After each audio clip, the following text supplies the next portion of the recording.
뉴스브리핑 제작에 도움 주신 분들입니다. 경험과 실적이 증명하는 김효지 부동산 전문인, 절세의 지혜를 나눠드립니다. 이상회계법인, 한 곳에서 시작되는 안정된 미래 선우앤선우 종합보험, 30년 손맛 케이터링의 명가 참사랑, 20여 년의 경험과 실력과 노련함 우리들 척추신경원, 홍성구의 뉴스브리핑 지금 시작하겠습니다.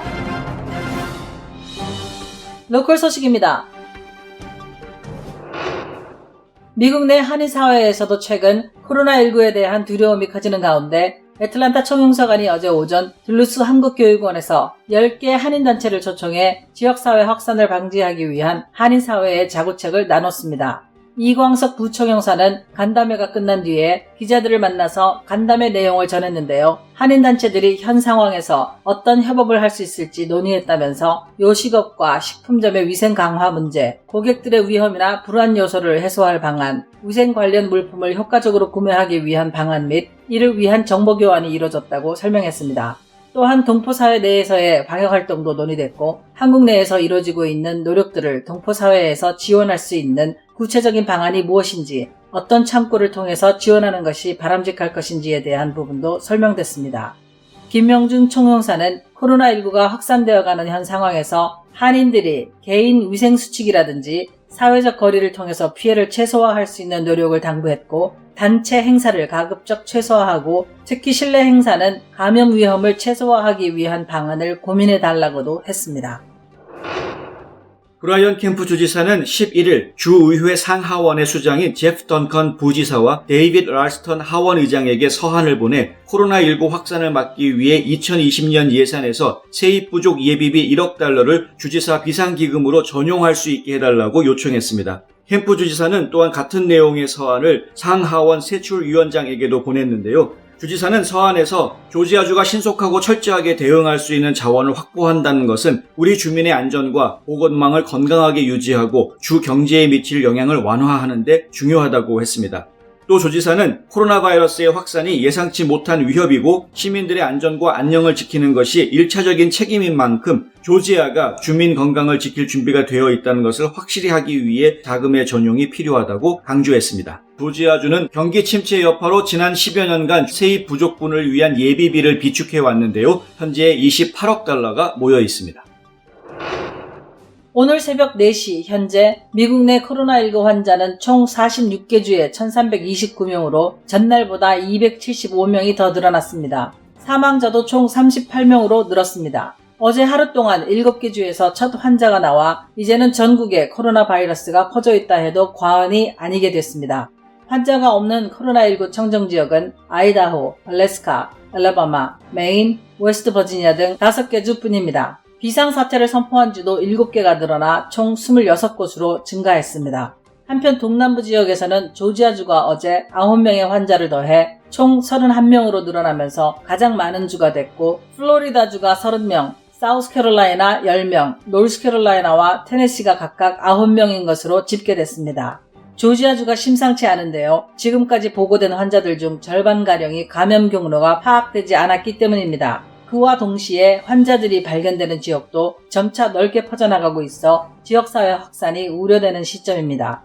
조지아주 코로나19 비상대책단은 주민들이 되도록 집에 머물러 주기를 당부하고 있는데요. 특히 노인들의 바깥 출입을 자제하고 단체 활동을 최소화할 것과 개인 위생 관리를 더욱 철저히 해달라고 당부했습니다. 지구촌 소식입니다. 세계보건기구 WHO가 마침내 코로나19에 대해 팬데믹을 선언했습니다. WHO는 감염병 위험 수준에 따라 1단계에서 6단계의 경보 단계를 설정하는데 이 가운데 가장 높은 6단계가 팬데믹입니다. WHO는 각국의 강력한 대처를 촉구했습니다. 중국과 한국에서 코로나19 기세가 한풀 꺾였다고 소개하면서 강한 의지를 가지고 선제적 조치를 취하면 전염을 막을 수 있다고 강조했습니다. 당장 트럼프 대통령은 백악관 집무실에서 대국민 연설을 열고 영국을 제외한 모든 유럽발 여행객의 미국 입국을 13일부터 30일간 금지한다고 발표했습니다. 하지만 트럼프 대통령은 한국과 중국에 대한 여행 규제를 완화할 수도 있다고 밝혀 눈길을 끌었습니다. 그동안 한국발 여행객의 입국 금지 조치가 이루어지느냐에 관심이 모였었는데 거꾸로 여행 규제 완화 가능성을 시사했기 때문입니다. 영화 촬영차 호주를 방문 중인 할리우드 스타 톰 행크스와 그의 아내가 코로나19 양성 판정을 받았습니다. AFP 통신은 할리우드 스타 중 코로나19 감염 사실을 밝힌 첫 번째 인물이 톰 행크스라고 보도했습니다. 톰 행크스는 SNS를 통해 감기에 걸린 것처럼 약간 피곤하고 몸살도 좀 있다면서 자신의 상태를 업데이트하겠다고 약속했는데요. 호주 퀸즐랜드주 보건당국은 행크스 부부가 현재 골드커스트 대학병원에 격리돼 있다고 밝혔습니다. 하지만 이들이 감염된 장소나 경로는 밝혀지지 않았습니다. 캘리포니아의 소농푸드가 한국에서 수입해 판매한 팽이버섯을 먹고 미국에서 4명이 사망하고 32명이 중독 증세를 보였다면서 CDC가 10일 식중독 경보를 발령했습니다. CDC에 따르면 해당 팽이버섯을 먹고 리스테리아 감염을 일으킨 환자가 지난 2016년 11월부터 2019년 12월 사이 17개 주에 걸쳐 36명이 나왔다고 밝히고 그중 30명이 병원에 입원했고 캘리포니아, 하와이, 뉴저지 등에서 4명이 사망했다고 밝혔습니다. 특히 6명의 임산부가 식중독을 일으켰는데 그중 2명은 유산했습니다. 리스테리아에 노출될 경우 열과 근육통, 두통, 균형 감각 상실 등이 나타날 수 있고 노년층이나 임산부 등 고위험군은 특별히 조심해야 합니다. 소농푸드는 지난 9일 관련 제품을 모두 리콜했습니다. 게빈 뉴섬 캘리포니아 주지사는 12일 밤 긴급 기자회견을 갖고 250명 이상 모이는 모든 집회를 취소해달라고 말했습니다. 캘리포니아주 보건당국은 코로나19 환자와 접촉한 모든 사람에 대해 본격적으로 추적해왔다고 밝혔는데요. 그러한 노력이 대규모 집회 중단 요청으로 연결된 것이라는 겁니다. 법적인 구속력이 없기는 하지만 캘리포니아에 권고하는 사람들 사이의 거리가 6피트 이상 될 수 있는 공간이 없으면 행사를 연기하거나 취소해야 합니다. 하지만 주 정부는 대규모 집회 제한이 대중교통, 공항여행, 상점이나 쇼핑몰에서의 쇼핑에는 적용되지 않는다고 밝혔습니다.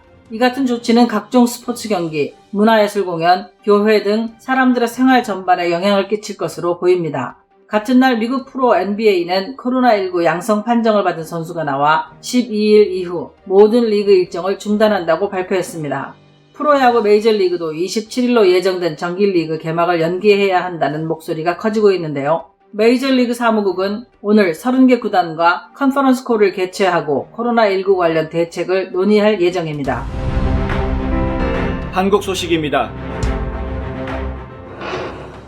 자가격리 중에 있던 코로나19 확진자 중에 처음으로 완치자가 나왔습니다. 지난달 29일 경산에서 코로나19 확진 판정을 받은 43세 여성이 그 주인공인데요. 그동안 하루 4차례 의사와 간호사가 모니터링하며 관리해왔습니다. 특별한 증상이 없었던 그녀는 2차례 검사 결과 음성으로 나와 지난 11일 완치 판정을 받았습니다. 경상북도에서는 생활치료센터 입소자 가운데 입소 7일 만에 완치된 이들도 4명이나 나왔는데요. 지난 11일에만 23명이 코로나19 완치 판정을 받는 등 지금까지 모두 83명이 완치됐습니다.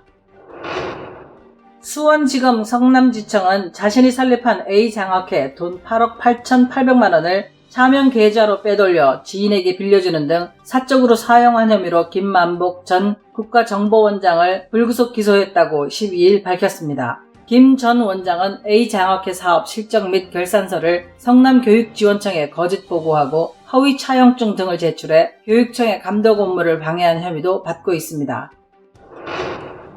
코로나19 확산으로 아르바이트나 일거리가 끊긴 청년들을 돕기 위해 서울시가 코로나19 대응 청년 긴급 지원 사업을 벌인다고 12일 밝혔습니다. 서울시는 코로나19로 기존의 아르바이트, 시간제, 일용직 등 단기 근로직을 비자발적으로 그만두게 된 서울 거주 미취업 청년에게 월 50만 원의 청년 수당을 2개월간 지급하기로 했습니다. 단 1월 20일부터 3월 20일 사이에 실직한 경우로 제한됩니다. 신청 기간은 이달 9일에서 20일이지만 지원 규모가 500명 내외로 한정돼 조기에 마감될 수 있다고 연합뉴스가 보도했습니다. 또한 서울시는 사업 연기나 발주 취소 등으로 일거리가 중단된 디자이너, 강사, 작가 등 프리랜서들에게 최대 1천만 원의 사업비를 지원키로 했습니다. 지원 대상은 비대면 온라인 방식의 창작 콘텐츠 개발입니다. 공모 신청은 26일까지이며 대표자가 만 19에서 23세인 법인, 기업, 단체, 개인이 참여할 수 있습니다.